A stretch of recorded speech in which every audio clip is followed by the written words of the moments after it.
জাবের রাদিয়াল্লাহু তাআলা আনহু বলেন, فوضع النبي صلى الله عليه وسلم في ركوته, আল্লাহ নবী তার আঙ্গুল মুবারকগুলা ওই চামড়ার পাত্রের মধ্যে রাখলেন। কোথায়? এবার দেখেন কি, وكان الماء يفور كأمثال العيون, চামড়ার পাত্রের মধ্যে আল্লাহ রাসূল হাত মোবারক রাখার পর আঙ্গুল থেকে মুসলমানরা তাকায় দেখে ঝর্ণার মতো পানি বের হওয়া শুরু হয়ে যায়। এটা সহিহ বুখারীর বর্ণনা 4152 নম্বর হাদিস। এইভাবে যখন পানি বের হইতেছে, হাদিস শেষ হয় নাই পুরাটা। হযরত জাবের বর্ণনাকারী হাদিসের, হযরত জাবের রাদিয়াল্লাহু তাআলা আনহুর ছাত্রের নাম সালিম। কি নাম? সালিম। এই সালিম রহমতুল্লাহি আলাইহি প্রশ্ন করলেন, কাম কুনতুম ইয়াউমা ইযিন, এই যে আল্লাহ রাসূলের আঙ্গুল মুবারক থেকে পানি বের হওয়া শুরু হলো, আপনারা সেদিন কি পরিমাণ সাহাবা ছিলেন একটু আমাদেরকে বলেন। হযরত জাবের জবাব দেয়, কুন্না খামসা আশারাতা মিআতান, আমরা সেদিন 1500 সাহাবা ছিলাম। কয় হাজার? এই সামান্য পানি দিয়ে 1500 সাহাবা আমরা পানি দিয়ে প্রয়োজন পুরা করলাম। না, হাদিস শেষ হয়নি। সাহাবা হযরত জাবের বলেন, লাউ কুন্না বিআতা আলফিন, আমরা যদি ওই দিন 1 লক্ষ সাহাবা থাকতাম, লা কাফানা, ওই পানি যথেষ্ট হতো। সুবহানাল্লাহ, 1 লক্ষ সাহাবা, ওই পানি যথেষ্ট হয়ে যেত। রাসূল আকরাম সাল্লাল্লাহু আলাইহি সাল্লাম যে একজন শ্রেষ্ঠ নবী, এবং উনি যে শ্রেষ্ঠ নবী বিভিন্ন প্রমাণের মাধ্যমে এটা প্রমাণিত। অনেকগুলা প্রমাণ, এর মধ্যে 1 নম্বর একটা প্রমাণ সবচেয়ে বড়, এটা হলো কোরআন। আল্লাহ পাক রব্বুল আলামিন নবীকে দান করেছেন এমন কোরআন যে আসমানি গ্রন্থ বিকৃত করা কিয়ামত পর্যন্ত কারো পক্ষে সম্ভব না। তাই মনে রাখতে হবে, আমাদের রাসূল সাল্লাল্লাহু আলাইহি সাল্লামের সবচেয়ে বড় মুআজিজা হলো আল কোরআনুল কারীম। সূরা বনী ইসরাঈলের 88 নম্বর আয়াতে আল্লাহ বলেন, কুল লা ইন ইজতামাআতিল ইনসু ওয়াল জিন্নু আলা আন ইয়াতু বিমিসলি হাযাল কুরআন লা ইয়াতুনা বিমিসলিহি ওয়ালাউ কানা বা'দুহুম লিবা'দিন যাহীরা। আপনি বলেন, সারা পৃথিবীর জিন ইনসান সবাই মিলে যদি কোরআন বানানোর চেষ্টা করে, কোরআন বানাইতে চায়, আর এই কোরআন বানানোর ক্ষেত্রে যদি একে অপরকে সাহায্য করে, লা ইয়াতুনা বিমিসলিহি, তারা কিয়ামত পর্যন্ত এই কোরআনের মতো বানাইতে পারবে না। তাহলে কিয়ামত পর্যন্ত কোরআনের মতো বানাইতে সারা পৃথিবীর জিন ইনসান মিলেও পারবে না। আচ্ছা, কোরআনের মতো তো পারবে না, তো কোরআনের 10টা সূরা, সূরা হুদের 13 এবং 14 নম্বর আয়াতে আল্লাহ বলেন, আম ইয়াকুলুনা ইফতারা, তারা বলে এই কোরআন মুহাম্মদ সাল্লাল্লাহু আলাইহি সাল্লাম নিজে বানিয়েছেন। নাউযুবিল্লাহ।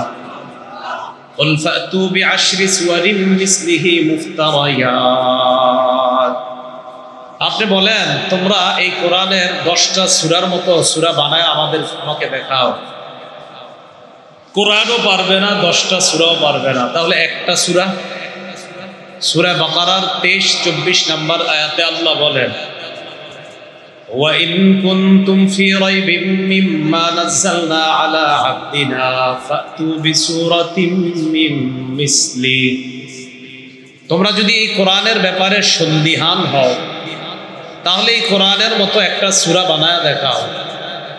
24 নম্বর আয়াতে আল্লাহ জবাব দিয়ে দিয়েছে, ফাইল্লাম তাফআলু, তোমরা পারো নাই, ওয়ালাম তাফআলু, কিছুতেই তোমরা পারবে না, পারো নাই, কিছুতেও পারবে না। তাহলে আল্লাহ জবাব দিয়ে দিলেন, তোমরা পারো নাই, কিছুতে পারবে না। এমন এক কোরআন আল্লাহ রাসূলকে দিয়েছেন, কিয়ামত পর্যন্ত পুরা কোরআন 10টা সূরা, একটা সূরা, একটা আয়াত কেউ বানাইতে পারবে না। এটা হলো আমাদের নবীর জীবনের সবচেয়ে বড় মুআজিজা। তাই রাসূল আমাদের যিনি, উনি শ্রেষ্ঠ নবী, এই জন্য শ্রেষ্ঠ নবীর আমরা শ্রেষ্ঠ উম্মত। এদিক দিয়ে রাসূল সাল্লাল্লাহু আলাইহি সাল্লামের একটা বৈশিষ্ট্য প্রমাণিত হলো। এই বৈশিষ্ট্যের কারণেও আল্লাহর কথা মেনে নেওয়া, যে রাসূল যা বলেছেন তা গ্রহণ করো, যা থেকে নিষেধ করেছেন তা থেকে তোমরা বিরত হও। কি নবীর এক নম্বর নবুয়তের প্রমাণ আল কোরআন। নবীজির নবুয়তের আরো অনেকগুলা প্রমাণ আছে। দ্বিতীয় আরেকটা প্রমাণ রিহলাতুল ইসরা, মেরাজে গেছে রাসূল সাল্লাল্লাহু আলাইহি সাল্লাম। সূরা বনী ইসরাঈলের 1 নম্বর আয়াতে আল্লাহ বলেন, সুবহানাল্লাযী আসরা বিআবদিহি লাইলাম মিনাল মাসজিদিল হারাম ইলাল মাসজিদিল আকসা। পুত পবিত্রতা বর্ণনা করছি ওই আল্লাহ, যে আল্লাহ তার বান্দাকে রাতের সামান্য অংশে মসজিদে হারাম থেকে বাইতুল মুকাদ্দাস পর্যন্ত রাত্রিকালীন ভ্রমণ করিয়েছেন। আর সহিহ বুখারীর 349 নম্বর হাদিসে আছে, রাসূল বলেন, ওই বাইতুল মুকাদ্দাস থেকে সিদরাতুল মুনতাহা পর্যন্ত আল্লাহ পাক রব্বুল আলামিন ওই রাতের সামান্য অংশে আল্লাহ আমাকে ভ্রমণ করিয়েছেন। এটা নবুয়তের আরেকটা প্রমাণ। রাসূল সাল্লাল্লাহু আলাইহি সাল্লাম যে নবী, তার আরেকটা প্রমাণ ইনশিকাকুল কমার। নবীজি সাল্লাল্লাহু আলাইহি ওয়াসাল্লাম কাফেরদেরকে চন্দ্র চাঁদ 2 খণ্ড করে দেখাইছে। সূরা কমারের 1 নম্বর আয়াতে আল্লাহ বলেন, ইফতারাবাতিস সাআতু ওয়া ইনশাক্কাল কমার। কিয়ামত নিকটবর্তী হয়ে গিয়েছে, চন্দ্র দ্বিখণ্ডিত হয়ে গিয়েছে। হযরত আনাস রাদিয়াল্লাহু তাআলা আনহুর বর্ণনা, সহিহ বুখারীর 3868 নম্বর হাদিস, 3868, আন্না আহলা মক্কা তাসালু রাসূলুল্লাহ সাল্লাল্লাহু আলাইহি ওয়াসাল্লাম আইয়ুরিয়াহুম আয়া। মক্কাবাসী আল্লাহ রাসূলকে বললেন, মুহাম্মদ, তুমি আমাদেরকে তোমার নবুয়তের প্রমাণ দেখা দাও। তুমি যে একজন নবী, এই নবুয়তের প্রমাণ আমাদেরকে দেখাও। মক্কাবাসী আল্লাহ রাসূলের কাছে প্রার্থনা জানায়, আল্লাহ নবী যেন তাদেরকে নবুয়তের প্রমাণ দেখা দেয়। ফাআরাকুমুল কমারা শিক্কাইন, আল্লাহ নবী তাদেরকে চাঁদ 2 খণ্ড করে দেখা দেয়। হাদিসের মধ্যে আসছে, হাত্তা রাআউ হিরাআন বাইনাহুমা শুতাইন, চাঁদ যখন দুনিয়ার মধ্যে 2 খণ্ড হয়ে পড়ে আছে, সব কাফের বেঈমানরা এমনকি মুসলমানরা পর্যন্ত তাকায় দেখে চাঁদের 2 খণ্ডের মাঝখানে হেরা পর্বতটা দেখা যায়। হেরা পাহাড় মাঝখানে, পাশে চাঁদের 2 খণ্ড। তাহলে এটাও নবুয়তের আরেকটা প্রমাণ। মক্কাবাসী বলছে, আমাদেরকে তুমি নবুয়তের প্রমাণ দেখাও, দেখায় দিস। তারা ঈমান আনে নাই। সূরা কমারের পরে আয়াতে আল্লাহ বলেন, ওয়া ইয়ারাউ আয়াতান ইউরিদু ওয়া ইয়াকুলু সিহরুম মুস্তামির। তারা যখন প্রমাণ দেখলো, তারা যখন দেখলো চাঁদ নবী 2 খণ্ড বানাইছে, ইউরিদু, এই চাঁদ 2 খণ্ড বানায়া দেখেও ইউরিদু, মুখ ফিরায় নেয়, ওয়া ইয়াকুলু, আর বলে সিহরুম মুস্তামির, এটা চলমান জাদু, মুহাম্মদ জাদু দেখাইছে। নাউজুবিল্লাহ। রাসূল সাল্লাল্লাহু আলাইহি সাল্লাম যে নবী, এর আরেকটা প্রমাণ, চতুর্থ প্রমাণ। আমার দিকে তাকান, এই যে আঙ্গুল, এটা কি বলেন তো? এই আঙ্গুল, 5 আঙ্গুল। এই 5 আঙ্গুল থেকে ঝর্ণার মতো পানি এইভাবে উতলে রাসূলের আঙ্গুল থেকে বের হচ্ছে। এটাও বুখারী শরীফের হাদিস, 4152 নম্বর হাদিস, সহিহ বুখারী। হযরত জাবের রাদিয়াল্লাহু তাআলা আনহুর বর্ণনা,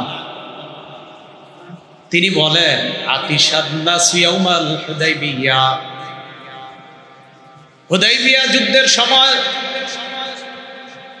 মুসলমানরা পিপাসার্ত হয়ে যায়, মানুষগুলা পিপাসার্ত হয়ে যায়। মানুষের কাছে পানি নাই, ওযু করার মতো পানি নাই, পান করার মতো পানি নাই। ওয়া রাসূলুল্লাহ সাল্লাল্লাহু আলাইহি ওয়াসাল্লাম বাইনা ইয়াদাইহি রাকওয়া, আল্লাহ রাসূলের কাছে চামড়ার একটা পাত্র ছিল। রাকওয়াতুন শব্দের অর্থ চামড়ার পাত্র। এই পাত্রবর্তী পানি ছিল। ফাতাওয়াদ্দা মিনহা, আল্লাহ রাসূল ওই চামড়ার পাত্রের পানি দিয়ে ওযু করলেন। সুম্মা আকবালান নাস নাহওয়া, জনগণ আল্লাহ রসুলের দিকে আসলেন। রসুল বললেন, মা লাকুম, কি ব্যাপার, তোমাদের কি হলো, তোমরা কেন আমার দিকে আসলা? জনগণ জবাব দেয়, ইয়া রাসূলুল্লাহ, লাইসা ইন্দানা মাউন নাতাওয়াদ্দাউ বিহি ওয়ালা নাশরাবুহু, আমাদের কাছে ওযু করার মতো, পানি পান করার মতো কোনো পানি নাই, তাই আমরা আপনার কাছে আসলাম। ইল্লা মা ফি রাকওয়াতি, আপনার এই চামড়ার পাত্রে যেই পানি আছে এই পানি ছাড়া আমাদের কাছে এই কাফেলার মধ্যে সামান্য কোনো পানি নাই। এবার দেখেন কি করছে। জাবের রাদিয়াল্লাহু তাআলা আনহু বলেন, ফাওয়াদা আন-নবী সাল্লাল্লাহু আলাইহি ওয়াসাল্লাম ফি রাকওয়াতিহি, আল্লাহ নবী তার আঙ্গুল মুবারকগুলা ওই চামড়ার পাত্রের মধ্যে রাখলেন। কোথায়? এবার দেখেন কি, ওয়া কানাল মাউ ইয়াফুর কামসালিল উয়ুন, চামড়ার পাত্রের মধ্যে আল্লাহ রাসূল হাত মোবারক রাখার পর আঙ্গুল থেকে মুসলমানরা তাকায় দেখে ঝর্ণার মতো পানি বের হওয়া শুরু হয়ে যায়।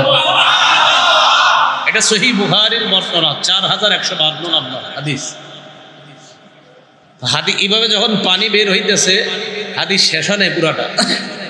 হয়তো জাবের বর্ণনাকারী হাদিসের, হয়তো জাবের রাদিয়াল্লাহু তাআলা আনহুর ছাত্রের নাম সালিম। কি নাম? সালিম। এই সালিম রহমতুল্লাহি আলাইহি প্রশ্ন করলেন, কাম কুনতুম ইয়াউমা ইযিন, এই যে আল্লাহ রাসূলের আঙ্গুল মুবারক থেকে পানি বের হওয়া শুরু হলো, আপনারা সেদিন কি পরিমাণ সাহাবা ছিলেন একটু আমাদেরকে বলেন।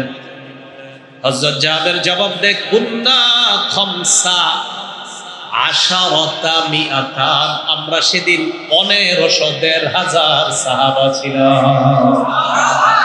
কয় হাজার? এই সামান্য পানি দিয়ে 1500 সাহাবা আমরা পানি দিয়ে প্রয়োজন পুরা করলাম। না, হাদিস শেষ হয়নি। সাহাবা হযরত জাবের বলেন, লাউ কুন্না মিআতা আলফিন, আমরা যদি ওই দিন 1 লক্ষ সাহাবা থাকতাম, লা কাফানা, ওই পানি যথেষ্ট হতো। সুবহানাল্লাহ, 1 লক্ষ সাহাবা, ওই পানি যথেষ্ট হয়ে যেত। রাসূল সাল্লাল্লাহু আলাইহি সাল্লামের নবুয়তের আরেকটা প্রমাণ, আঙ্গুল মুবারক থেকে পানি বের হলো। হযরত জাবের বলেন, 1500 সাহাবা ছিলাম, 1 লাখ থাকলেও কিছু হইতো না, ওই 1 লাখের জন্য এই পানি যথেষ্ট হয়ে যেত। 5 নাম্বার প্রমাণ, খাবার বেড়ে গেছে। কি বেড়ে গেছে বলেন তো? খাবার। মুসলিম শরীফের হাদিস, 2040 নাম্বার হাদিস। আমাদের মাদ্রাসার পাঠ্যপুস্তক সিলেবাস অনুযায়ী 2040, মোট হাদিস সংখ্যা হবে 3033টা। আপনারা যারা মোবাইলে হাদিস চালান, অ্যাপস চালান, সেখানে মুসলিম শরীফের হাদিস আছে 7453টা। আমাদের মাদ্রাসার পাঠ্যপুস্তক অনুযায়ী বিলা তাকরার হাদিস হলো 3033টা। সেই অনুযায়ী হাদিস নাম্বার 2040। এই হাদিসের বর্ণনাকারী হযরত আনাস রাদিয়াল্লাহু তাআলা, তিনি বলেন, ক্বালা আবু তালহা লি উম্মি সুলাইম রাদিয়াল্লাহু তাআলা আনহা, আবু তালহা তার বিবি উম্মে সুলাইম রাদিয়াল্লাহু তাআলা আনহাকে বললেন, উম্মে সুলাইম, সামিআতু সাওতা রাসূলিল্লাহি সাল্লাল্লাহু আলাইহি ওয়াসাল্লাম দাঈফা, আমি নবীজির আওয়াজ শুনছি, আওয়াজটা খুব দুর্বল মনে হলো আমার। ফাআরিফু ফীহিল জুআ, নবীর আওয়াজে মনে হইল আল্লাহ নবীর প্রচন্ড ক্ষুধা। নবীর আওয়াজ শুনলাম, আওয়াজে মনে হলো রাসূল প্রচন্ড ক্ষুধার্ত সাল্লাল্লাহু আলাইহি ওয়াসাল্লাম। উম্মে সুলাইমকে আবু তালহা বললেন, ফাহাল ইনদাকি মিন শাই, ঘরে তোমার কাছে খাবার আছে কিনা? উম্মে সুলাইম জবাব দিলেন, নাম, হ্যাঁ খাবার আছে। বর্ণনাকারীকে আনাস, আর বর্ণনা করতেছে কাদের সম্পর্কে? স্বামী স্ত্রী দুইজন, আবু তালহা এবং তার বিবি উম্মে সুলাইম। হযরত আনাস বলেন যে হযরত আবু তালহা তার বিবিকে যখন বললেন খাবার আছে কিনা, উম্মে সুলাইম বললেন আছে। তখন তিনি ফাখরাজাত আকরাসাম মিন শাঈর, জবের কয়েক টুকরা রুটি বের করলেন। করার পর সুম্মা আখাযাত খিমারান লাহা, উম্মে সুলাইম তার একটা ওড়না নিছে, ওড়না মাথায় যে ওড়না, এই ওড়না নেওয়ার পর দাসাতহু তাহতা সাউবি, রুটি কাপড়ের এক কোনায় পেঁচাইয়া আমার কাপড়ের নিচে দিয়ে দিছে, আরেক অংশ রদ্দাতনি বিবাদিহি, আরেক অংশ আমার মাথায় দিয়ে দিছে। এভাবে পুরো শরীরে পেঁচাইয়া আরেক অংশ এইভাবে দিয়ে দিছে। কেন? আমি যাতে রুটিগুলা চুপি চুপি নিয়ে যাই গুজাইয়া, কারণ আল্লাহ রসুলের সামনে অনেক সাহাবা সব ক্ষুধার্ত, নবী যাতে একা খাইতে পারে, তাই আমারে বললেন চুপে চুপে যেন রসুলের কাছে রুটিগুলা নিয়ে যায়। তো হযরত আনাস বলেন, সুম্মা আরসালাতনি ইলা রাসূলিল্লাহি সাল্লাল্লাহু আলাইহি ওয়াসাল্লাম, উম্মে সুলাইম আমাকে ওইভাবে আল্লাহ রসুলের কাছে পাঠিয়ে দিলেন। নবীজির কাছে যাওয়ার পর ওয়াজাদতু রাসূলুল্লাহি সাল্লাল্লাহু আলাইহি ওয়াসাল্লাম জালিসান ফিল মসজিদ, আল্লাহ রসুলকে মসজিদের মধ্যে বসা অবস্থায় পাইলাম। ওয়ান নাসু মাআহু, আল্লাহ রসুলের সামনে দেখলাম সাহাবারা বসা। ফাকুমতু আলাইহিম, আমি তাদের সামনে দাঁড়াইলাম। আমি দরজায় গিয়ে দাঁড়াইছি, নবীজি আমার দিকে তাকাইছে। হাদিসটা মন দিয়ে বুঝেন। নবীজি আমারে কিছু বলার আগেই প্রশ্ন করলেন, আর সালাকা আবু তলহা, কি আনাস, তোমারে কি আবু তলহা পাঠাইছে? হযরত আনাস জবাব দিলেন, নাম ইয়া রাসূলুল্লাহ, জি হুজুর, আমাকে আবু তলহা তার বিবি উম্মে সুলাইম ওই পরিবারের পক্ষ থেকে আমাকে আপনার কাছে পাঠাইছে। বলেন আসল কথা। নবীজি বললেন, আলী তো আম, খাবারের জন্য পাঠাইছে। আসলেই তো খাবারের জন্যই। হযরত আনাস আর বলে না আমি বুঝে আপনার জন্য খাবার আনছি, এটা বলে না, বলে নাম ইয়া রাসূলুল্লাহ, খাবারের জন্য পাঠাইছে। ফাকালা রাসূলুল্লাহ সাল্লাল্লাহু আলাইহি ওয়াসাল্লাম লিমান মাআহু কুমু, নবীজির সামনে যে সাহাবারা সবাইকে আল্লাহ নবী বললেন, ও সাহাবারা সবাই চলো আবু তলহার বাড়িতে দাওয়াত খাইতে যাবো। হযরত আনাস বলতেও পারে নাই, হুজুর আমি তো আপনার জন্য গুইজা রুটি আনছি। এটা বলার আগে নবীজি ভাই চলো চলো আবু তলহার বাড়িতে দাওয়াত আছে। বাসায় কিন্তু কিচ্ছু নাই, রুটি টুটি বাসায় এখন আর নাই, সব ওই জায়গায়। আনাস রাদিয়াল্লাহু তাআলা আনহু বলেন, আমি পেরেশান হয়ে গেলাম, এখন কি করি? ফানতালাকা বাইনা ইয়াদাইহি, আল্লাহর নবী চলতে লাগলেন, আমি আগে আগে চলতে লাগলাম। হাত্তা জিতু আবু তলহা, আবু তলহার কাছে আসলাম। আসার পর ফাখবারতুহু, পুরা ঘটনা কইলা বললাম। আবু তলহা তার বিবির কাছে যায়, যাওয়ার পর বলে, উম্মে সুলাইম জা রাসূলুল্লাহ সাল্লাল্লাহু আলাইহি ওয়াসাল্লাম বিন্নাস ওয়া লাইসা ইনদানা মা নুতইমুহুম। ও উম্মে সুলাইম, আল্লাহর নবী তো বিশাল বড় এক বাহিনী নিয়ে আমাদের বাড়িতে আসতেছে, আর এই পরিমাণ খাবারও তো নাই যে খাবার দিয়ে এতগুলা মানুষের মেহমানদারি করতে পারি, এখন কি করা? উম্মে সুলাইম জবাব দিলেন, আল্লাহু ওয়া রাসূলুহু আলাম, আল্লাহ আর আল্লাহর নবী ভালো জানে। মহিলা জবাব দিলেন, আল্লাহ আল্লাহর নবী ভালো জানে, তুমি চুপচাপ থাকো, আসুক। সুবহানাল্লাহ, ঘরে কিচ্ছু নাই। নবীজি বাসার সামনে আসলেন। ফানতালাকা আবু তলহা, আবু তলহা আল্লাহর নবীকে ইস্তেকবাল করার জন্য বের হলেন। হাত্তা লাকিয়া রাসূলুল্লাহ সাল্লাল্লাহু আলাইহি ওয়াসাল্লাম, আল্লাহর নবীর সাথে সাক্ষাৎ করলেন। সাক্ষাৎ করার পর আল্লাহর নবী আবু তলহাকে বললেন, আবু তলহা চলো বাসায় যাই। ফাদাখালা, দুজন ঘরে প্রবেশ করলেন, সাহাবারা বাহিরে আছে। আবু তলহার সাথে ঘরে ঢোকার পর আল্লাহ নবী বললেন, হালুম্মি ইয়া উম্মে সুলাইম, ও উম্মে সুলাইম ঘরে কি আছে আমার সামনে আনো। উম্মে সুলাইম হযরতে আনাসের কাছ থেকে ওই যে রুটিগুলা নিয়ে আল্লাহ নবীর সামনে পেশ করলেন। নবীজি রুটিগুলা দেখা আল্লাহ নবী বললেন, আমার রাসূলুল্লাহ সাল্লাল্লাহু আলাইহি ওয়াসাল্লাম লুফাত, আল্লাহ নবী বললেন রুটিগুলা যেন টুকরা টুকরা করা হয়। উম্মে সুলাইম রুটিগুলা টুকরা টুকরা করছে, করার পর নবীজির সামনে উক্কাতাল্লাহ, বাসা থেকে ঘি দিছে। ঘি কি আছে বলেন তো? ঘি। নবীজির বললেন, হুজুর তরকারি নাই ঘরে, ঘি আছে। ঘি আর রুটি খাইতে কেমন লাগে আল্লাহ ভালো জানে। বাকি নবীজি যে ঘি আর রুটি খাইছে, নিশ্চিত ওই ঘি আর রুটি অনেক মজা ছিল। রাসূল আকরাম সাল্লাল্লাহু আলাইহি সাল্লাম ঘি আর রুটি যখন দেখলেন, দেখার পর হযরত আনাস বলেন, সুম্মা ক্বালা মাশা আল্লাহু আইয়াকুলা, ওই নবীজি কি জানি বলছে, জানি না, আল্লাহ জানে কি জানি বলছে। নবীজি মুখে কিছু একটা বলছে, কি বলছে আল্লাহ জানে। এবার আল্লাহ নবী বললেন ইজাল্লি আশারা আনাস, বাহির থেকে যাও আমার 10 জন সাহাবাকে ঘরে আসতে বলো। হযরতে আনাস বলেন 10 জন সাহাবা ঘরে আনলাম, আনার পর নবীজি বললেন তাদেরকে বলো রুটি খাইতে আর ঘি খাইতে। তারা রুটি খায় আর ঘি খায়। 10 জন পরিতৃপ্ত হয়, বাহিরে যায়। আল্লাহ নবী কয় ইজাল্লি আশারা, আরো 10 জনকে আসতে বলো। আরো 10 জন আসে। আবার আল্লাহ নবী বললেন আরো 10 জনকে আসতে বলো। আনাস বলেন আরো 10 জন আসে। এইভাবে করতে করতে অন্নাসু সাবউন আও সামানুনা, 70 জন বা 80 জন সাহাবা পরিতৃপ্ত হয়ে রুটি খায়। কয়জন? রুটি ছিল কয়েক টুকরা, রুটি ছিল কয়েক টুকরা। তো হযরত আনাস বলেন সেদিন দেখলাম কি আজীব ঘটনা ঘটাইল বাড়িতে। রাসূল আকরাম সাল্লাল্লাহু আলাইহি সাল্লামের নবুয়তের আরেকটা প্রমাণ পাইলাম, খাবার বেড়ে যাওয়া। 6 নাম্বার আরেকটা প্রমাণ, দুধ বেড়ে যাওয়া। দুধ বলেন কি বেড়ে যাওয়া? দুধ। দুধ সহিহ বুখারী হাদিস নাম্বার 6452 নাম্বার হাদিস, 6452, 6452। মোট হাদিস সংখ্যা হবে 7563টা। রাসূলের সাহাবা আবু হুরায়রা রাদিয়াল্লাহু তাআলা আনহুর বর্ণনা, তিনি বলেন ইন্নী কুনতু লা আ'তামিদু বিকাবিদি আলাল আরদি মিনাল জু'i। আল্লাহর কসম মাঝে মাঝে আমার এমন হইতো ক্ষুধার যন্ত্রণায় আমি এইভাবে উবুর হয়ে পড়ে থাকতাম, ক্ষুধার যন্ত্রণায়।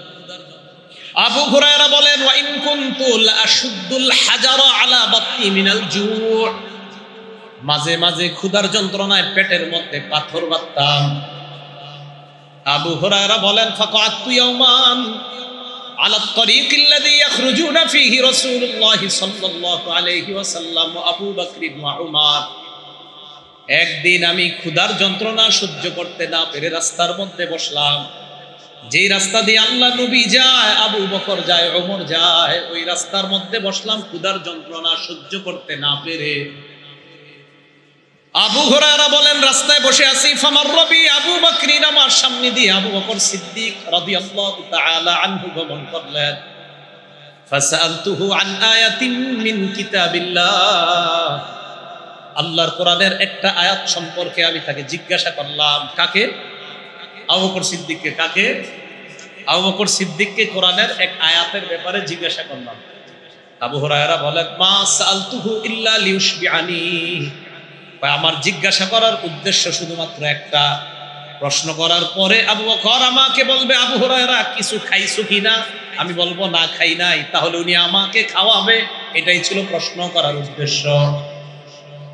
আবু বকর সিদ্দিককে প্রশ্ন করার উদ্দেশ্য এই যে আমি প্রশ্ন করার পর আবু বকর সিদ্দিক আমাকে বলবে আবু হুরায়রা কিছু খাইছো? তো আমি বলবো না খাই নাই, তখন উনি আমাকে নিয়ে খাওয়াবে। এই ছিল আমার টার্গেট, আসলে প্রশ্ন কিছু না। তা আবু হুরায়রা বলেন ফামাররা ওয়া লাম ইয়াফাল, উনি প্রশ্ন শুনলেন, কথাবার্তা বইলে চলে গেছে, কিছুই কয় না আমারে, খামুগি নাই জাতীয় কিছু কয় না, চলে গেছে। সুম্মা মাররা বি উমর, এরপরে হযরত ওমর আমার সামনে দিয়ে রওনা করলেন। ফাসালতুহু আন আয়াতিন মিন কিতাবিল্লাহ, হযরত ওমরকে আল্লাহর কোরআনের একটা আয়াতের ব্যাপারে জিজ্ঞাসা করলাম। মা সালতুহু ইল্লা লিউশবিআনি, ওমরকে ওই কারণেই প্রশ্ন করলাম, ওমর আমাকে বলবে আবু হুরায়রা কিছু খাইছো কিনা? আমি বলবো না খাই নাই, তারপর আমাকে নিয়ে উনি খাওয়ানোর ব্যবস্থা করবে। এটাই ছিল আমার টার্গেট। আবু বকর গেলেন, হযরত ওমর গেলেন, ফামাররা ওয়া লাম ইয়াফাল, না খালি কথাবার্তা কইয়া চলে যায়, খানার কথা জিগায় না। এবার মন দিয়ে শুনেন। সুম্মা মাররা বি আবুল কাসিম সাল্লাল্লাহু আলাইহি ওয়াসাল্লাম, এরপর আল্লাহ নবী আমার সামনে দিয়ে রওনা করলেন। করার পর তাবাসসামা রাসূলুল্লাহ হিনা রাআনি, আমার দিকে তাকায়া একটা মুস্কি হাসি দিলেন। তাকায় একটা মুস্কি হাসি দিছে। আবু হুরায়রা কয় জানো কেন হাসি দিছে? কয় নবীজি সাল্লাল্লাহু আলাইহি ওয়াসাল্লাম আরাফা মা ফি নাফসি ওয়া মা ফি ওয়াজহি, আমার মনে কি আছে আর আমার চেহারায় কি ফুইটা উঠছে আল্লাহ নবী বুঝতে পারছে, তাই নবীজি একটা মুস্কি হাসি দিছে। নবীজি বুঝছে আবু হুরায়রা ক্ষুধায় আছে, তাই এখানে বসছে, আমি জানি। রাসূল আকরাম সাল্লাল্লাহু আলাইহি সাল্লাম বুঝে শুনে কোনো কথা না বাড়ায় নবীজি বললেন ইলহাক, চলো আমার সাথে। আবু হুরায়রা রাদিয়াল্লাহু তাআলা আনহু বলেন আমি বুঝতে পারছি নবীজি কিছু খাওয়াইতেই নিতেছে আমার। ফাতাবিতুহু, পিছনে পিছনে চললাম, নবীজির বাসা পর্যন্ত গেলাম। ফাস্তাজানা, নবীজি ঘরে ঢুকার অনুমতি চাইলেন। ফাদাখালা, নবীজি ঘরে ঢুকলেন। সুম্মা আজিন আলী, আমাকেও ঘরে ঢুকার অনুমতি দিলেন। ফাদাখালতু, আমি ঘরে প্রবেশ করলাম। ফাআখাযা লাবানান ফি কাদাহিন, নবীজি দুধ দেখলেন একটা পাত্রের মধ্যে। তো এই পাত্রের দুধ দেখে আল্লাহ রাসূল প্রশ্ন করলেন মিন আইনা হাযাল লাবান, এই দুধ কোত্থেকে আসছে? ঘরের ভিতর থেকে আম্মা জান জবাব দিলেন এই দুধ আপনার কাছে হাদিয়া হিসাবে আসছে। আম্মা জান বললেন আহদাহু ফুলানুন আও ফুলানা, ইয়া রাসূলুল্লাহ, এই দুধ অমুক নারী অথবা অমুক পুরুষ আপনার কাছে হাদিয়া পাঠাইছে। হাদিয়া, সদকা না। বলেন তো দুধটা কিসের? হাদিয়া। আল্লাহ নবী বললেন আবু হুরায়রা দুধটা নাও। তো দুধ দিস। আবু হুরায়রা মনে করছে আমারে বলবে পান করো। আমি মনে করছি দুধ নেওয়ার পর আমাকে বলবে তুমি দুধটা খাও। এটা না বইলে আমারে বলতেছি আবু হুরায়রা চলো। কোথায়? মসজিদে চলো। সুবহানাল্লাহ। তা আবু হুরায়রা রাদিয়াল্লাহু তাআলা আনহু বলেন মসজিদে গেলাম, অথবা মসজিদের পাশে এক জায়গায় বা নবীজির বাসার সামনেই নবীজি আমাকে বললেন আবু হুরায়রা ইযহাব ইলা আহলি সুফফা ফাদউহুম লি, আহলে সুফফা আমার ছাত্র আরো যারা আছে তোমার সাথী ভাই সবগুলারে আমার কাছে দাওয়াত দিয়ে নিয়ে আসো। বর্ণনাকারী বলেন আহলুস সুফফা আদিয়াফুল ইসলাম, আহলুস সুফফা নবীজির ছাত্ররা হলেন ইসলামের মেহমান। কিয়ামত পর্যন্ত মাদ্রাসার ছাত্ররা ইসলামের মেহমান। এই কথাটা মাথায় রাখবেন। এই জায়গাটা আমি যে কতবার পড়ছি আমার জীবনে আপনাদেরকে বলতে পারবো, শুধু এই জায়গাটা আহলুস সুফফা আদিয়াফুল ইসলাম, আহলুস সুফফা আদিয়াফুল ইসলাম। কি চমৎকার কথা! রাসূলের ওই সুফফার ছাত্ররা এরা ইসলামের মেহমান। আমার বারবার মনে পড়ে যে কেমন যেন বলা হচ্ছে কিয়ামত পর্যন্ত মাদ্রাসার ছাত্র যারা আছে তারা আমি নবীর মেহমান, তারা ইসলামের মেহমান। আবু হুরায়রা রাদিয়াল্লাহু তাআলা আনহু বলেন যখন বলছে ছাত্র ভাইদেরকে ডাইকা আনতে, আমি মনে মনে বললাম, মনের কথাটা আবার হাদিসে উনি বইলা দিছে। সুবহানাল্লাহ।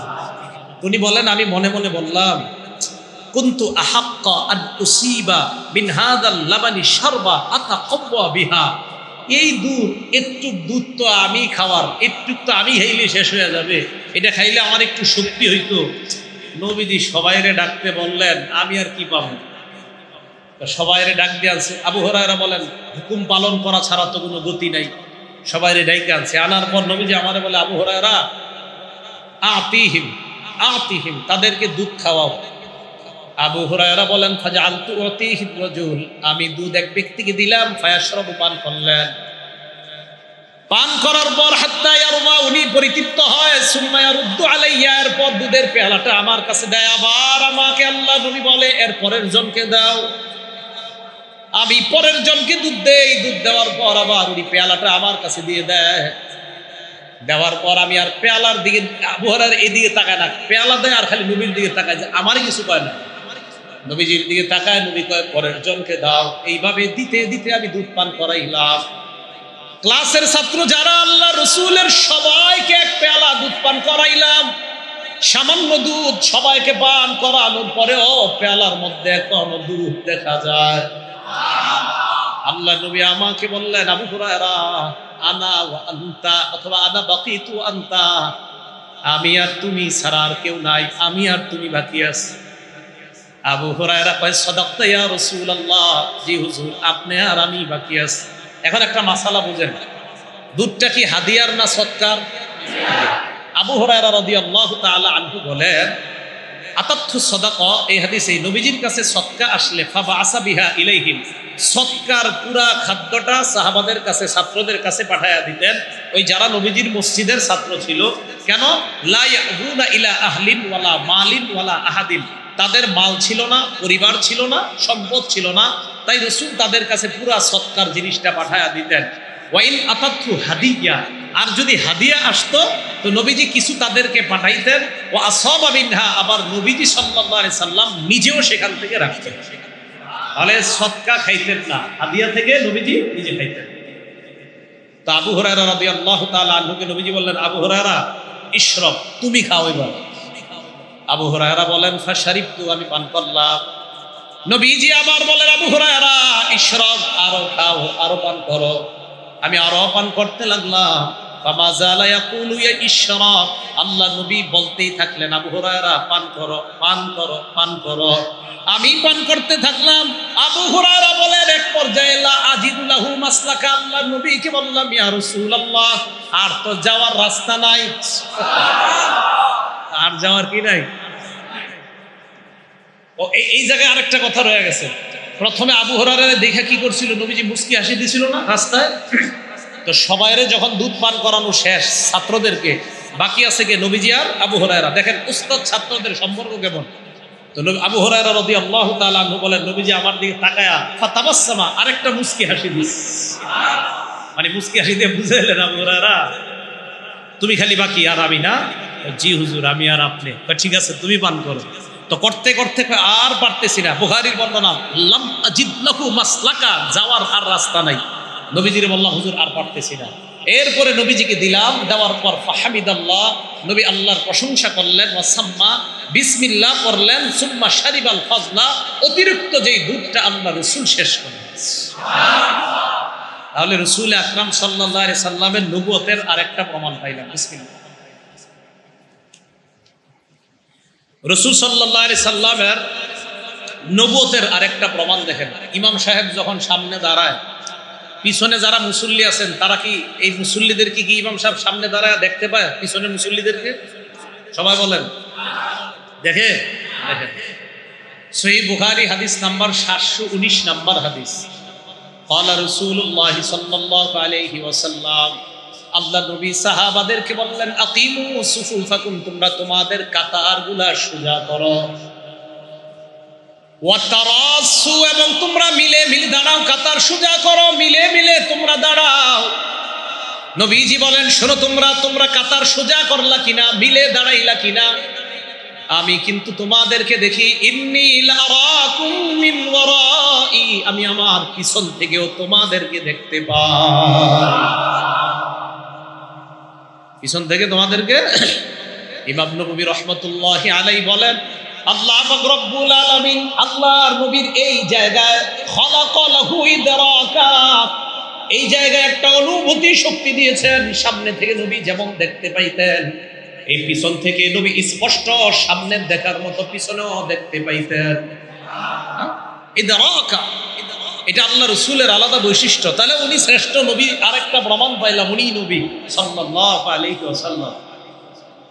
সহিহ বুখারীর আরেকটা বর্ণনা 741 নাম্বার হাদিস। রাসূল সাল্লাল্লাহু আলাইহি ওয়াসাল্লাম সাহাবাদেরকে বলেন, ও সাহাবাদের দল, হাল তারাউনা কিবলাতি হাকুনা, তোমরা কি মনে করো আমি যখন সামনে দাঁড়াই সামনে আমার কিবলা? সাহাবারা বলেন, হ্যাঁ হুজুর, সামনেই তো আপনার কিবলা। আল্লাহ নবী কয়, হ্যাঁ সামনে আমার কিবলা, এটা সত্যি কথা। তবে শোনো তোমরা, ওয়াল্লাহি মা ইয়াখফা আলাইয়া খুশুউকুম ওয়ালা রুকুউকুম, তোমাদের রুকু সেজদা একটাও আমার কাছে গোপন থাকে না। সামনে যদিও আমার কিবলা, রুকু সেজদা কিভাবে করো আমি পিছন থেকে দেখতে পাই। শয়তানি করবা না, দুষ্টামি করবা না, আমি সব দেখি। মা ইয়াখফা আলাইয়া খুশুউকুম ওয়ালা রুকুউকুম, তোমাদের রুকু সেজদা আমার কাছে গোপন থাকে না। লারাকুম মিন যহরি, আমি পিছন থেকে তোমাদেরকে স্পষ্ট দেখতে পাই, যেমন সামনে থেকে আমি দেখতে পাই। এই আরেকটা প্রমাণ পাইলাম নবুয়তের। এগুলো 7 নাম্বার প্রমাণের 2টা উদাহরণ গেল।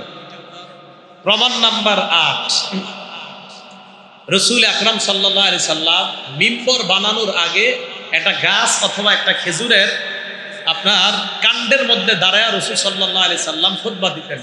সহিহ বুখারী হাদিস নাম্বার 3584 নাম্বার হাদিস।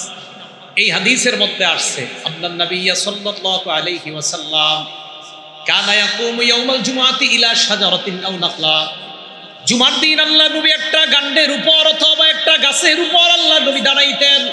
খেজুর গাছের একটা কাণ্ড অথবা গাছ সুন্দরভাবে এইভাবে বিছানো থাকতো, আল্লাহ নবী ওইটার উপর দাঁড়াইতেন। দাঁড়িয়ে কষ্ট হতো আল্লাহ নবীর। ফাকালাত ইমরাতুম মিনাল আনসার, এক আনসারী নারী বললেন অথবা রাজুলুন এক পুরুষ আল্লাহর নবীকে বললেন আলা নাজআলু লাকা মিম্বারান ইয়া রাসূলুল্লাহ, হুজুর আপনার জন্য একটা মিম্বর বানায় দেই, ওই মিম্বরে দাঁড়িয়ে আপনি ভাষণ দিবেন। নবীজি বললেন ইনশিতুম, যদি তোমাদের মন চায় মিম্বর বানাইতে পারো। আনসারী নারী মিম্বর বানিয়ে আল্লাহ নবীর জন্য হাদিয়া পাঠাইলেন। হাদিয়া পাঠানোর পর মিম্বরটা যখন স্থাপন করা হয়, আল্লাহ নবী মিম্বরের উপর দাঁড়াইলেন, দাঁড়িয়ে ভাষণ দেওয়া শুরু করলেন। ফাসাহাতিন নাখলা, ওই যে খেজুর গাছের কাণ্ড অথবা গাছের উপর দাঁড়িয়ে ভাষণ দিতেন, ভর করে ভাষণ দিতেন, এটা পাশেই ছিল পড়া। ফাসাহাত ফাসাহাত, হাদিসের বর্ণনা ফাসাহাত কাসিয়াহিস সাবি, বাচ্চা যেমন হাউমাউ করে কান্না করা শুরু করে দেয়, ওই গাছের কাণ্ডটা অথবা গাছের টুকরাটা বাচ্চার মতো চিৎকার করে কান্না করা শুরু করে দেয়। ফানাজাল রাসূলুল্লাহ, নবী মিম্বর থেকে নামলেন, নামার পর ফাজাম্মা, এটাকে এইভাবে নবী ধরলেন, সান্ত্বনা দিলেন। তাইন্নু তাইন্নু, এরপরে আসছে তাইন্নু কাদিনিস সাবি, কান্না আরো বাড়ছে। এটা যখন এমনি ধরছে, এটার কান্না আরো বাড়ছে। কান্না বাড়ার পর রাসূল আকরাম সাল্লাল্লাহু আলাইহি ওয়াসাল্লাম সান্ত্বনা দিতে থাকতেন। থামছে কখন? এটা আবার ইবনে মাজার বর্ণনা আসছে 14 মানে 1415 নম্বর হাদিস ইবনে মাজার। এই হাদিসের মধ্যে আসছে রাসূল আকরাম সাল্লাল্লাহু আলাইহি ওয়াসাল্লাম বলেন লাউলাম আহতাদিনহু, আমি যদি এটাকে এইভাবে সান্ত্বনা না দিতাম, লাহান্না ইলা ইয়াউমিল কিয়ামা, কিয়ামত পর্যন্ত এটা কান্না করতেই থাকে। তাহলে রাসূল আকরাম সাল্লাল্লাহু আলাইহি ওয়াসাল্লামের আরেকটা বিষয় জানলাম যে নবীজি সাল্লাল্লাহু আলাইহি ওয়াসাল্লাম একটা খেজুর গাছ, এই গাছটার উপরে দাঁড়ায় ভাষণ দিতেন, অথবা একটা গাছ, নবীজি সাল্লাল্লাহু আলাইহি ওয়াসাল্লামের বিয়োগ ব্যথা এটা কাঁদতেন। হাদিসের বর্ণনাকারী বলে জানো কেন কান্না করতো? এই জন্য কানাত তাবকি আলা মা তাসমাউ মিনাজ যিকরি ইনদাহা, কেননা রাসূল সাল্লাল্লাহু আলাইহি সাল্লাম খুতবা দেওয়ার সময় যা যা বলতেন, ওই গাছের কাণ্ডটা শুনতে পাইতো। এখন থেকে তো আর তার উপর দাঁড়াবে না, আর সে শুনতেও পাবে না, এই ব্যথায় সে কান্না করত। তো নবীজি সাল্লাল্লাহু আলাইহি সাল্লামের নবুয়তের অনেক প্রমাণ দেওয়া যায় এইভাবে, অসংখ্য অগণিত প্রমাণ আছে। শুধু এতটুকু প্রমাণ আমরা জানলাম যে আল্লাহ রাসূল সাল্লাল্লাহু আলাইহি সাল্লাম যে নবী এবং শ্রেষ্ঠ নবী, অসংখ্য প্রমাণ আমরা জানলাম। এই জন্য এই নবীজি সাল্লাল্লাহু আলাইহি সাল্লাম আমাদেরকে যা বলবে তা গ্রহণ করা, যা থেকে নিষেধ করা তা বর্জন করার হুকুম দিছে আল্লাহ। এই কথা আপনাদেরকে কেন বলতেছি? আমাদের সমাজে বর্তমান যুগে, আগে তো ছিল আপনার শুধুমাত্র ধোঁকা দিত বিভিন্নভাবে, এখন নতুন ধোঁকা শুরু হয়েছে। এই ধোঁকাটার নাম হলো, এক দল বের হয়েছে, তারা বলে যে শুধু কোরআন মানলেই চলবে, হাদিসের আর প্রয়োজন নাই, সুন্নতের প্রয়োজন নেই। কি মানলে চলবে বলেন তো? কোরআন। এজন্য আমাদের নবুয়তটা প্রমাণ করলাম দীর্ঘ সময়। কেন? যে কোরআনও লাগবে, হাদিসও লাগবে। বলেন কোরআনও লাগবে, হাদিসও লাগবে। ইবনে মাজাহ 11 নম্বর হাদিস। এই হাদিসের মধ্যে আসছে রাসূল আকরাম সাল্লাল্লাহু আলাইহি সাল্লামের সাহাবা হযরত জাবেরের বর্ণনা, কুন্না ইনদা নবী সাল্লাল্লাহু আলাইহি ওয়াসাল্লাম, আমরা আল্লাহ নবীর কাছে আছি, আমরা আল্লাহ নবীর কাছে ছিলাম। ফাখাত্ত রাসূলুল্লাহ সাল্লাল্লাহু আলাইহি ওয়াসাল্লাম, খাত্ত, আল্লাহ নবী এইভাবে লম্বা একটা দাগ দিলেন।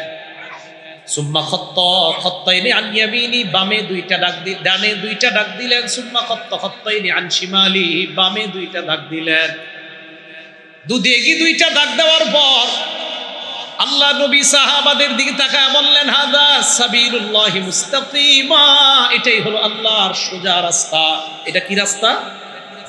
মাঝের রাস্তাটার উপর ওয়াদা ইয়াদাহু ফিল খাত্তিল আওসাত, মাঝের রাস্তাটার উপর আল্লাহ নবীর হাত মুবারক রাখলেন।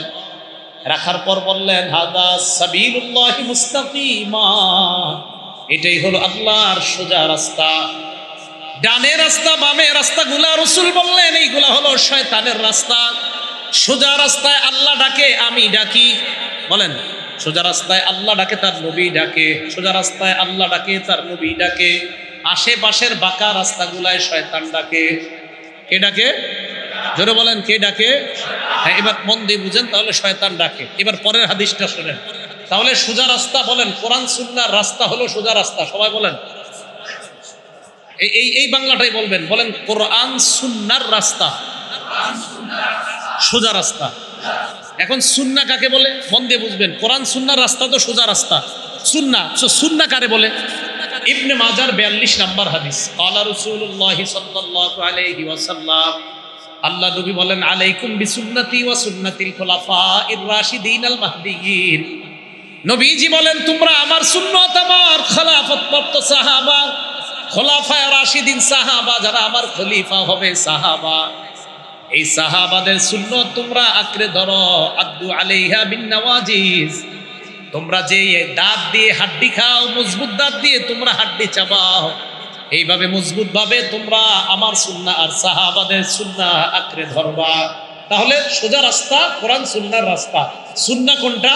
নবীর এবং সাহাবা তাদের যে সুন্নত, এটা হলো সুন্নাহ। হুজুর এটা কি একটু বুঝাইয়া দেন তো। এটা হলো এই জুমার দিন আজান হয় কয়টা? বলে না সবাই, জুমার দিন নামাজের আগে আজান হয় কয়টা? দুইটা। এক আজান আল্লাহ রসুলের সুন্নত, আরেক আজান সাহাবার সুন্নত। বলেন, এক আজান কার সুন্নত, আরেক আজান কার সুন্নত? সাহাবার। এক আজান নবীর সুন্নত, এটা তো আমরা জানি। আরেক আজান সাহাবার সুন্নত, হযরত উসমান গনি রাদিয়াল্লাহু তাআলা আনহুর সুন্নত। প্রশ্ন হলো, হযরত উসমান গনির সুন্নত মানা যাবে? দলিল আছে? হ্যাঁ আছে। ইবনে মাজার 42 নম্বর হাদিসে নবী বলছেন, আমার সুন্নত আর আমার খোলাফায়ে রাশেদা সাহাবাদের সুন্নত। বলেন তো, হযরত উসমান গনি কি খোলাফায়ে রাশেদার কয় নাম্বার সাহাবা? খোলাফায়ে রাশেদার কয় নাম্বার? 3 নাম্বার। তাহলে এক আজান নবীর সুন্নত, আরেক আজান 3 নাম্বার খলিফা হযরত ওমরের সুন্নত, হযরত উসমানের সুন্নত। আর হযরত উসমানের সুন্নতও যে মানতে হবে, এর প্রমাণ ইবনে মাজার 42 নাম্বার হাদিস, যে আমার সুন্নত আঁকড়ে ধরো, এটা হলো জুমার দিনের এক আজান পাইলাম। আমার সাহাবার সুন্নত আঁকড়ে ধরো, এটা হলো জুমার দিনের দ্বিতীয় আজান পাইলাম। তাহলে আজান একটা নবীর সুন্নতে পাইলাম, আরেকটা হযরত উসমান গনির সুন্নত। আর উসমান গনির সুন্নত যে পালন করতে হবে, ইবনে মাজার 42 নম্বর হাদিস। যারা মোবাইল পকেটে পকেটে রাখেন, আর একটু পরে দেখবেন, দেখেন ওই জায়গায় আছে কিনা, ওই জায়গায় আছে কিনা। এখন আমাদের মাঝে একদল বাইরে হয়ে গেছে, এরা এমন না, হুজুর আপনি যা বলবেন মানবো না। এটা তো হইল না ভাই। হাদিস বলার পরেও মানতে চায় না। কোরআন সুন্নাহ মানে এত বলি যে ভাই হ্যাঁ আছে, তো সুন্নাহ আছে, হাদিসে আছে, না আপনি কইলেও নাকি। আরে ভাই, তাহলে আপনি হাদিস মানেন না? আপনি বললে মানি না, ও মুখে বললে মানি। তাহলে কোরআন হাদিস, কোরআন সুন্নাহ, কোরআন সুন্নাহ। নবীজি বলছে, আমার সুন্নাহ, আমার সুন্নাহ, আমার সুন্নাহ। খেলাফত প্রাপ্ত সাহাবা, খোলাফায়ে রাশিদিন যে সাহাবা, তাদের সুন্নাহ, আমার সুন্নাহ, সাহাবাদের সুন্নাহ আঁকড়ে ধরো। এক আজান নবীর সুন্নাহ, আরেক আজান উসমানের সুন্নাহ। নবীর সুন্নাহ পালন করতে হবে, তা তো স্পষ্ট। উসমানের সুন্নাহ যে পালন করতে হবে, দলিল ইবনে মাজাহ 42 নম্বর হাদিস। মনে থাকবেনি সবার? তাহলে আমল হবে না ঝগড়া হবে? বলেন, আমল করব না ঝগড়া? তাহলে ঝগড়া করব না, আমল করব। এবার আসেন ইবনে মাজার 12 নম্বর হাদিস। যারা বলে শুধু কোরআন মানলেই হবে, সুন্নত লাগবে না, হাদিস লাগবে না, মন দিয়া বলেন কোন কিতাব? ইবনে মাজাহ। সবাই বলেন কোন কিতাব? হাদিস নাম্বার 12। বলেন হাদিস নাম্বার। কেউ যদি আপনাদেরকে এই দাওয়াত দিতে আসে, হ্যাঁ আপনারা ফেসবুকে এরকম দাওয়াত পেয়ে গেছেন অনেকে, এবং অনুসারীও হয়ে গেছেন অনেকে, যে হুজুর কোরআন মানলে চলে, হাদিসের দরকার নাই। তো মানে সারা জীবন মনে রাখবেন, বলেন কোন কিতাব? হাদিস নাম্বার। ক্বালা রাসূলুল্লাহ সাল্লাল্লাহু আলাইহি ওয়াসাল্লাম, আল্লাহ নবী বলেন, ইউশিকুর রাজুলু মুত্তাকিয়ান আলা আরিকাতি, এমন একটা জামানা আসবে যে জামানায় মানুষ এইভাবে সিংহাসনের মধ্যে ট্যাক লাগায়া বসে থাকবে। বসার পর ইউহাদ্দাসু বিহাদিসিম মিন্নি, তার সামনে আমার হাদিস পেশ করা হবে। কি পেশ করা হবে? হাদিস পেশ করার পর সে বলবে, বাইনানা ওয়া বাইনাকুম কিতাবুল্লাহ, আমাদের মাঝে আর তোমাদের মাঝে আল্লাহর কোরআন থাকতে হাদিসের কি প্রয়োজন? এইভাবে কোরআন দেখা বলবে, আমাদের মাঝে আর তোমাদের মাঝে আল্লাহর কোরআন থাকতে হাদিসের কি প্রয়োজন? এবার আপনাকে যুক্তি দিবে, ফামা ওয়াজাদনা ফীহি মিন হারামিন হারামনা, কোরআনের যেটা হারাম, এই হারাম মানলেই তো হয়। কোরআনের হারামটা হারাম মানলাম। ওয়া মা ওয়াজাদনা ফীহি মিন হালালিন ইস্তাহলালনা, কোরআনের যেটা হালাল, ওই হালালকে আমরা হালাল মানলাম। কি বলে? কোরআনের হারামকে হারাম মানলাম, কোরআনের হালালকে হালাল মানলাম। এই জায়গায় মন দিয়ে বুঝেন। বলেন, কোরআনে যা হারাম আমরা হারাম মানি কিনা? আচ্ছা, কোরআনে যা হালাল আমরা হালাল মানি কিনা? আল্লাহ পাক রব্বুল আলামিন বলেন, আহাল্লাল্লাহুল বাইআ, আল্লাহ ব্যবসাকে হালাল করেছেন। ওয়া হাররামার রিবা, আল্লাহ সুদকে হারাম করেছেন। এই যে ব্যবসা হালাল মানি না আমরা, সুদ যে হারাম মানি না আমরা। তো ওই লোক আপনারে বলবে মিয়া কোরআনের হালাল মানলেই তো হয়, কোরআনের হারাম মানলেই তো হয়, হাদিসের কি দরকার? এবার নবীজি বলেন আলা ওয়া ইন্নামা হাররামা রাসূলুল্লাহ মিসলুমা হাররামাল্লাহ, যারা বলে শুধু কোরআন মানলেই হয়, হাদিসের কোনো দরকার নাই, ওই ব্যক্তিদেরকে জানায় দিবা আমি নবী যেটাকে হারাম করি, আমার হারাম করাটা আল্লাহর কোরআনের হারাম করার মতো হারাম হয়ে যায়। কোরআনের হালাল আমি নবীর হালাল, কোরআনের হারাম আমি নবীর হারাম, এটা একরকম। কোরআনের হালাল যেমন মানতে হবে, আমি রসুল যেটাকে হালাল করেছি এটাও মানতে হবে। কোরআনের হারাম যেমন মানতে হবে, আমি নবী যেটাকে হারাম করেছি এটাও মানতে হবে। কোরআনে বলছে নামাজ পড়ো, কোরআনে বলছে রুকু করো, কোরআনে বলছে সেজদা করো। কোরআনের কোথাও নাই এশার নামাজ ফরজ 4 রাকাত, কোরআনের কোথাও নাই মাগরিব ফরজ 3 রাকাত, কোরআনের কোথাও নাই ফজরের নামাজ ফরজ 2 রাকাত, কোথাও নাই জোহরের নামাজ ফরজ 4 রাকাত, কোরআনের কোথাও নাই আসরের নামাজ ফরজ 4 রাকাত। কোরআনে আছে নামাজ পড়ো, কোরআনে আছে রুকু করো, কোরআনে আছে সেজদা করো, হাদিসে আছে ফজরের নামাজ ফরজ 2 রাকাত, হাদিসে আছে জোহরের নামাজ ফরজ 4 রাকাত, হাদিসে আছে আসরের নামাজ ফরজ 4 রাকাত, হাদিসে আছে মাগরিবের নামাজ ফরজ 3 রাকাত, হাদিসে আছে এশার নামাজ ফরজ 4 রাকাত। যারা বলে শুধু কোরআন মানলেই হবে, হাদিসের কোনো দরকার নাই, তারা ছলে বলে কৌশলে মুসলমানদেরকে এই নামাজ থেকে দূরে সরানো। কারণ আপনারা যখন কোরআনের অনুসারী বানাবে তখন আপনারা বলবে কেউ আজকে কি অবস্থা, ফেসবুকে আপনার সাথে কথা বলবে, তখন আপনারা বলবে কি খবর, কোত্থেকে আসলা? তো আপনি বলবেন আমি এশার নামাজ পড়ে আসছি। এই মেয়ে এশার নামাজ পড়ছো যে তুমি কিভাবে পড়ছো? তো আপনি বলবেন 4 রাকাত ফরজ পড়ছি, 2 রাকাত সুন্নত পড়ছি, 3 রাকাত বিতির। তো যিনি আপনাকে গুরু সাহেব আপনাকে বলবে তুমি এশার নামাজ 4 রাকাত এটা কোরআনে পাইছো কোথাও? দেখেন কি কয়। তো ওই ব্যক্তি আপনাদের এখন কোরআনের অনুসারী, হাদিস তো মানেন না, পুরা কোরআন ঘাটলে দেখবেন এশার নামাজ যে ফরজ 4 রাকাত নাই। তখন আপনি তো ছাত্র, গুরু সাহেব বুঝাবে এই মেয়ে কোরআনে যেটা নাই, কোরআন আছে নামাজ পড়ো, কিন্তু এইভাবে পড়ো এটা তো কোরআনে নাই। তো তুমি একভাবে আল্লাহরে ডাকলেই তো হয়, নামাজ 4 রাকাত এইভাবে পড়তে হবে, এটা তো কোরআনে নাই। হ্যাঁ ঠিকই তো বলছেন, এটা তো কোরআনে নাই। বাস্তব কথা কি জানেন? আসাদ গেট মসজিদের সামনে আমি তারাবি নামাজ 11 বছর করাইছি, মোহাম্মদপুর আসাদ গেট। এই আসাদ গেট মসজিদের সামনে জোহরের নামাজের পর আমি বের হইয়া টুপি দোকানের সামনে দাঁড়ানো, তো এক ব্যক্তি আরেক ব্যক্তির সাথে কথা বলতেছে। কথা বলতে বলতে হঠাৎ ওই ব্যক্তি তাকে পাল্টা বললো আপনি জোহরের নামাজ পড়ছেন? উনি পাল্টা ওই ব্যক্তিকে বলতেছে জোহরের নামাজ আপনি পড়ছেন? তো উনি বলছেন হ্যাঁ ভাই জোহর তো পড়ছি। কয় রাকাত? 4 রাকাত। আমি ওই পাশে দাঁড়ানো, 4 রাকাত যে জোহরের নামাজ, এটা কোরআনের কোথায় লেখা আছে?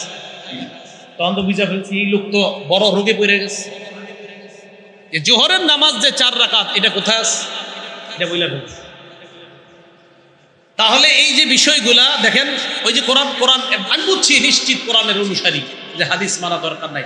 তো বলতেছে উনি ওনারে কোরআনে আছে নামাজ পড়ো, কোরআনে রুকু করা আছে, সেজদা করো, কিন্তু আপনি যে এইভাবে রুকু করতে হবে, এইভাবে সেজদা করতে হবে নামাজ, এটা কোরআনের কোথায় আছে? ওই ব্যক্তিরে বলতেছে, বেচারা তো জানে না আসলে কোরআনে তো নাই। তা আমি আমি আমি এমনি বলছি, আমি হ্যাঁ আছে, কোরআনই আছে, জোহর 4 রাকাত পড়তে হবে, আপনি পড়েন। এখন কয় আপনি শিওর? আমি হাফেজ, আমি শিওর না, আছে যান পড়েন। টেনশনে পড়ে আছে, আমি হাফেজ, আমি বলতেছি আছে, আপনি যান পড়েন, 4 রাকাত কথা কোরআনই আছে। এখন উনি কয় কোথায় আছে? তখন সূরা হাশরের এই আয়াত, আমি যে আয়াত আপনাদের সামনে পড়ছি, আমা আতাকুমুর রাসূলু ফাকুযুহু, নবী তোমাদেরকে যা দিয়েছেন তোমরা গ্রহণ করো। নবী বলেছেন জোহরের নামাজ 4 রাকাত, অতএব 4 রাকাত পড়ো। এটা বললাম আমি, নবী যে বলছে জোহর 4 রাকাত পড়েন, আর নবীর কথা মানতে হবে, এটা আল্লাহ বলে দিয়েছে। ভাই কথাগুলো কি বুঝছেন সবাই? তাহলে কোরআন সুন্নাহ এইটার না পথের নাম হলো সিরাতে মুস্তাকিম। আশেপাশের যেই পথগুলো এগুলো পথভ্রষ্টতার রাস্তা। আবার আসেন আগের কথায়, নবীজি সাল্লাল্লাহু আলাইহি সাল্লামের কথা কেন মানতে হবে? অনেকগুলো প্রমাণ দিয়ে আমরা প্রমাণ করলাম উনি যে শ্রেষ্ঠ নবী, উনি একমাত্র নবী, এবং ওনার কথা কেন মানা লাগবে। এরপরে বললাম কোরআন সুন্নাহ উভয়টা মানতে হবে। শুধু কোরআন মানবেন, শুধু হাদিস মানবেন এমনটা না, কোরআন সুন্নাহর সমন্বয় উভয়টা মানতে হবে। এরপরে আমরা বললাম শুধু কোরআন মানলে কি কি ক্ষতি হতে পারে, যে শুধু কোরআন মানলে মানুষ নামাজ যে পড়বে এই পদ্ধতি শুধু কোরআনে নাই। এই জন্য একটা বাংলা মনে রাখবেন, বলেন কোরআনের বাস্তব ব্যাখ্যার নাম, বলেন হাদিস। বলেন কোরআনের বাস্তব ব্যাখ্যার নাম হাদিস। এই পুরোটা বলেন তো, বাংলাটা মনে থাকবে ইনশাআল্লাহ। আল্লাহ পাক রব্বুল আলামিন আমাদের সকলকে যে কথাগুলো বললাম শুনলাম, এই কথাগুলোর উপর আমরা যেন আমল করে আমাদের নিজেদের জীবনে আমরা কোরআন সুন্নাহ বাস্তবায়ন করে আমরা কবরে যাইতে পারি। আল্লাহ তৌফিক দান করেন। আমিন। ওয়া আখিরু দাওয়ানা আনিল হামদুলিল্লাহি রাব্বিল আলামিন।